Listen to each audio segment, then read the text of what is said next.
ஆன்மீகம் எனும் அபூர்வ கலையால் ஒன்றிணைந்த செந்தில்வேல் ஆஸ்ட்ரோ நேயர்களுக்கு எனது முதற்கண் வணக்கங்கள். இந்த வீடியோவை இறுதி வரை பார்த்து உங்களுக்கு பிடித்திருந்தால் லைக் செய்து மறக்காமல் நமது செந்தில்வேல் ஆஸ்ட்ரோ சேனலை சப்ஸ்கிரைப் செய்து கொள்ளுங்கள்.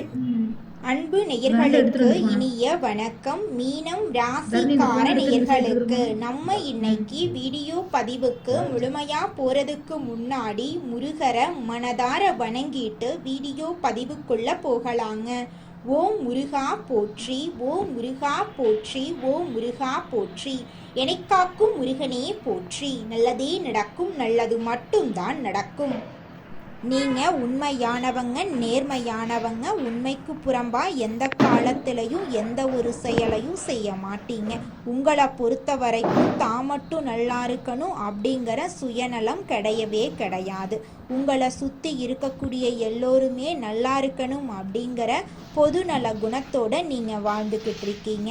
நீங்கள் பயங்கரமான புத்திசாலியாக இருக்கீங்க. உங்களை அவ்வளவு சீக்கிரமாக யாராலையும் ஏமாற்ற முடியாது. உங்களுக்கு நிகர் நீங்களாக தாங்க இருக்க முடியும்.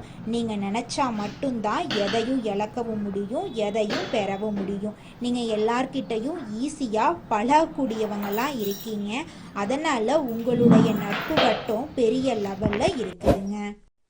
இவ்வளவு அருமையான நற்குணங்களை கொண்ட மீனம் ராசிக்கார நண்பர்களே, எல்லாரும் நலமா இருக்கீங்களா? எங்கம்மா நீங்க வேற எங்களை பார்த்து இப்படி ஒரு கேள்வி கேட்குறீங்களே, எங்களை பார்த்தா நலமா இருக்கிற மாதிரியா தெரியுது? நாங்களே ஒவ்வொரு நாளும் கண்ணீர் சிந்திக்கிட்டு இருக்கோம் அப்படின்னு உங்க மனசுல நினைக்கிறது எனக்கு புரியுதுங்க. மீனம் ராசிக்காரர்களே, உங்க வாழ்க்கையில இருக்கக்கூடிய கஷ்டங்கள் எல்லாமே கரைஞ்சு போகுது.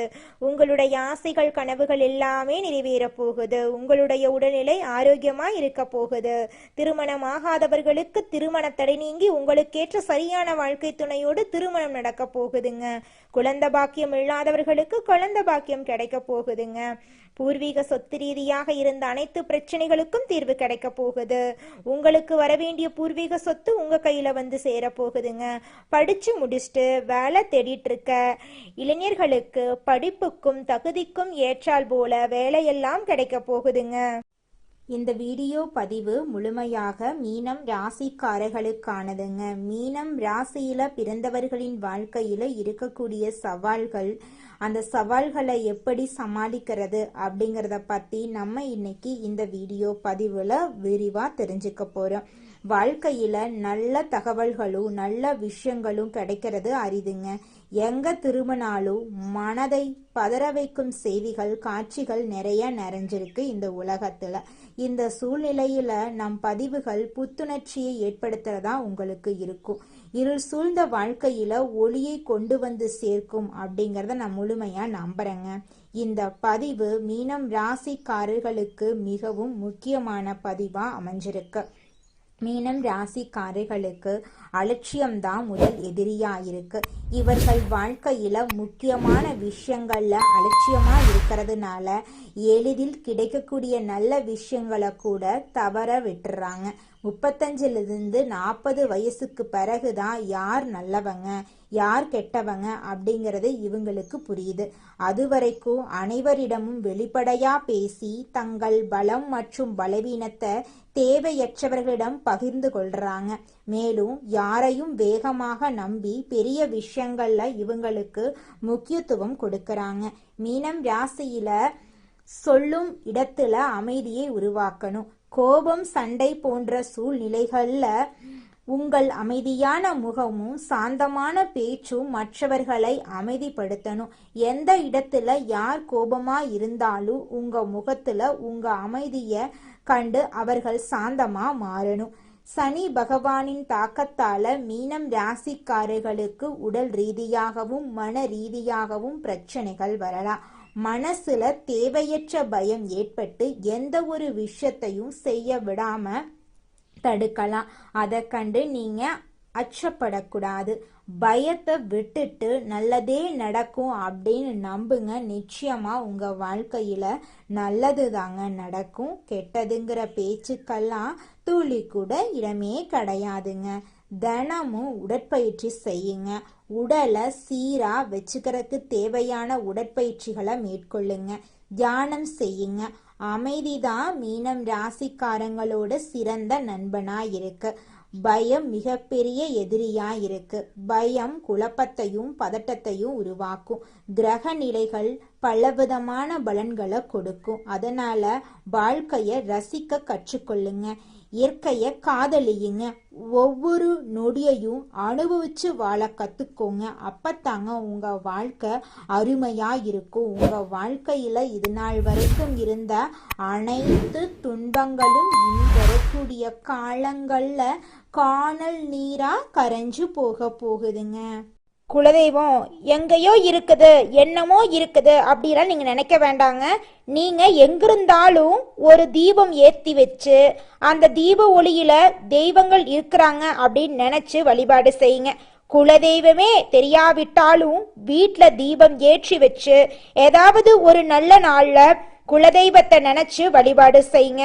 குலதெய்வ வழிபாடு குலம் காக்குங்க, குலம் தலைக்கும். முதல்ல குலதெய்வம், அப்புறம் இஷ்டப்பட்ட தெய்வம், அப்புறம் உங்களுக்கு விருப்பப்பட்ட தெய்வங்க. எந்த கோயிலுக்கு போனாலும் என்ன பண்ணாலும் ஏற்றமில்லை அப்படின்னு நீங்க சொல்லுவீங்க. தினமும் எந்திரிச்ச உடனே சூரிய பகவானை நமஸ்காரம் பண்ணுங்க. அவங்களுடைய அனுகிரகம் இருந்தா போதும். மற்ற கிரகங்கள் எல்லாம் சாதகமா இல்லைனா கூட பரவாயில்ல. அந்த சூரியனுடைய பிரகாசம் உங்க வாழ்க்கையவே பிரகாசமா மாத்திருங்க. அந்த வெளிச்சம் உங்களை வந்து சேருங்க. உங்க வாழ்க்கையில் இருக்கக்கூடிய கண்ணீரெல்லாம் கரைஞ்சு போயிருங்க. கண் திருஷ்டியால உங்க வாழ்க்கைக்கு எந்த ஒரு பாதிப்பும் வராம இருக்க நீங்க செய்யக்கூடிய விஷயங்களை பத்தி நம்ம தெரிஞ்சுக்கலாங்க. தினமும் காலையில குளிச்சுட்டு வீட்டுல தீபம் ஏத்துங்க. முருகரை மனதார வேண்டிக்கிட்டு ஓ முருகா போற்றி அப்படிங்கிற மந்திரத்தை தினமும் 3 முறை சொல்லிக்கிட்டு வாங்க. வீட்டில் கற்பூரம் காட்டுங்க. சாம்பிராணி புகை போடுங்க. உப்பு அது கூட மிளகையும் சேர்த்து வீட்டை சுத்தி போடுங்க. எலுமிச்சைய வச்சு திருஷ்டி பூஜை பண்ணுங்க. கருப்பு நூல் கட்டுங்க. வீட்டில் நவரத்னம் கையில் அணிஞ்சுக்கோங்க. வெள்ளிக்கிழமைகளில் லட்சுமி பூஜை பண்ணுங்க.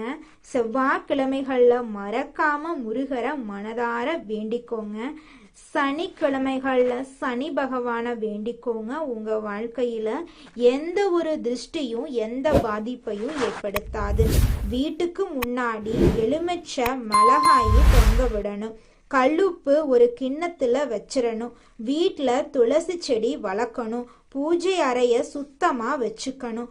வாரத்துக்கு ஒரு நாள் முழுவதும் உங்க வாழ்க்கையில இருக்கக்கூடிய அனைத்து பிரச்சனைகளையும் உங்க வீட்டுக்கு பக்கத்துல இருக்கக்கூடிய முருகர் ஆலயத்துக்கு போயிட்டு முருகர்கிட்ட சொல்லிட்டு வந்துடுங்க. வீட்டில் நல்ல வாசனை பொருட்களை வச்சிருக்கணும். கதவுக்கு முன் கோலம் போடணும். கண் திருஷ்டி கண்ணாடி வச்சிருக்கணும். பழைய உடைந்த பொருட்களை உங்க வீட்டிலிருந்து அகற்றது நல்லது. இரவு நேரம் வீடு சுத்தமா வச்சுக்கணும். கருப்பு புள்ளி சிறிது வைக்கணும். குழந்தைங்களுக்கு அதிகமா பெருமை பேசாம இருக்கணுங்க. நல்ல விஷயங்களை எல்லார்கிட்டையும் பகிராம இருக்கணும். நெகட்டிவ் மனிதர்களை தவிர்ப்பது நல்லது. தினமும் தியானம் செய்யுங்க. நம்பிக்கையுள்ள மந்திரங்களை ஜெபிக்கிறது உங்க வாழ்க்கைக்கு நல்லது. சிரிப்போட முகத்தை வச்சுக்கோங்க. கோபத்தை கட்டுப்பாடோட வச்சுக்கோங்க. மன அழுத்தம் நிச்சயமா குறைஞ்சு போயிடும். உப்பு தண்ணியில குளிங்க. வாரத்துக்கு ஒரு முறை உங்க வாழ்க்கையில இருக்கக்கூடிய அனைத்து திருஷ்டிகளும் காணல் நீரா கரைஞ்சு போயிடும். நல்ல எண்ணங்களையும் நல்ல வார்த்தைகளையும் சொல்லுங்க, செய்யுங்க. நன்றி உணர்வை வளர்த்துக்கோங்க. நல்ல இசைய கேட்டுக்கோங்க. காலையில சூரிய ஒளியில் சூரிய பகவான வழிபாடு செய்யுங்க. இயற்கை அருகில நேரம் செலவிடுங்க. தேவையான போது மௌனத்தை கடைபிடிக்கிறது உங்க வாழ்க்கைக்கு நல்லது. தினசரி பிரார்த்தனை பண்ணுங்க. நல்ல நண்பர்கள் மட்டத்தை வச்சுக்கோங்க. உங்களை குறைத்து பேசுறவங்க கிட்ட இருந்து விலகி இருக்கிறது ரொம்பவும் நல்லது. என்னை எந்த தீய சக்தியும் பாதிக்காது அப்படின்னு உங்க மனசுல நம்பிக்கை வச்சுக்கோங்க. நிச்சயமா எந்த தீய சக்தியும் உங்களை அண்ட முடியாதுங்க. இந்த உலகத்துல யாருங்க கோடீஸ்வரன்? கோடி கோடியா பணம் வச்சிருக்கிறவங்களா, பிடிச்ச உணவுகளை சாப்பிட்றவங்களா, பிடிச்ச உறவுகள் கிட்ட பேசுறவங்களா? இதுல யாருமே கோடீஸ்வரன் கிடையாதுங்க. யார் ஒருத்தவங்க நோய் நொடி இல்லாம, மனக்கவலை இல்லாம நிம்மதியா தூங்குறாங்களோ அவங்க தாங்க இந்த உலகத்திலேயே சிறந்த கோடீஸ்வரன். அப்பேற்பட்ட கோடீஸ்வரன் ஆகக்கூடிய யோகம் உங்களுக்கு இந்த மாதம் அமைஞ்சிருக்குதுங்க. உங்க வாழ்க்கையில இனி வரக்கூடிய காலங்கள்ல கவலை, கண்ணீர் அப்படிங்கிற பேச்சுக்கெல்லாம் துளி கூட இடம் கிடையாதுங்க. இது நாள் வரைக்கும் உங்களுடைய மனசில் இருந்த மனக்கவலைகள் எல்லாம் இனி வரக்கூடிய காலங்கள்ல காணாம போகுதுங்க. நீங்க சந்தோஷமான ஆரோக்கியமான வாழ்க்கைய இனி வரக்கூடிய காலங்கள்ல வாழ போறீங்க. உங்க வாழ்க்கையில சந்தோஷம் நிலைச்சிருக்க போகுதுங்க. உங்கள் வாழ்க்கையில் மேலும் நல்லதெல்லாம் நடக்க நீங்கள் செய்யக்கூடிய பரிகாரம் என பார்த்தீங்கன்னா, உங்கள் வீட்டுக்கு பக்கத்தில் இருக்கக்கூடிய வயதான முதியவர்களுக்கு உங்களால் முடிந்த உதவிகளை செஞ்சுக்கிட்டு வாங்க. இந்த உதவியை செய்கிறதன் மூலமாக நீங்கள் செஞ்ச பாவங்கள் நிச்சயமாக குறையுங்க. உதவி செய்யணும் அப்படிங்கிறதுக்காக நீங்கள் ஆயிரக்கணக்கில் லட்சக்கணக்கில் பணம் செலவு பண்ணணும் அப்படிங்கிற அவசியம் கிடையாதுங்க. உங்களால் முடிஞ்ச அளவுக்கு ஒரு வேளை முதியவர்களுக்கு உணவு வாங்கி கொடுத்தா கூட போதுங்க. இந்த உதவியை செய்யறதன் மூலமா உங்க வாழ்க்கையில நல்லது தாங்க நடக்கும், நல்லது மட்டும்தாங்க நடக்கும். நன்றி, வணக்கம்.